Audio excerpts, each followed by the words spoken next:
18ನೆಯ ಅಧ್ಯಾಯದಲ್ಲಿ ನಾವು ಪ್ರವಾದಿ ಎಲಿಯನು ಕಾರ್ಮೆಲ್ ಬೆಟ್ಟದ ಮೇಲೆ ನಿಜ ದೇವರ ಪ್ರಸನ್ನತೆಯನ್ನು ತೋರ್ಪಡಿಸುವ ದೃಶ್ಯವನ್ನು ಕಾಣುತ್ತೇವೆ.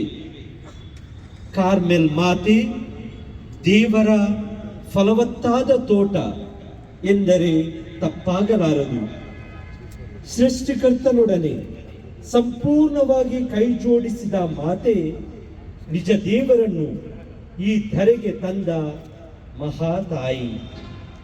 ಅವರು ಹೇಗೆ ಕಾರ್ಮೆಲ್ ಬೆಟ್ಟದಲ್ಲಿ ಪ್ರವಾದಿ ಎಲಿಯನು ನಿಜ ದೇವರನ್ನು ಜನರಿಗೆ ಪರಿಚಯಿಸಿದನು, ಅದೇ ರೀತಿ ಕಾರ್ಮೆಲ್ ಮಾತೆಯು ತನ್ನ ಉದರದಲ್ಲಿ ದೇವಪುತ್ರನನ್ನು ಹೊತ್ತು ತಂದು ಈ ಧರೆಗೆ ನೀಡುತ್ತಾರೆ.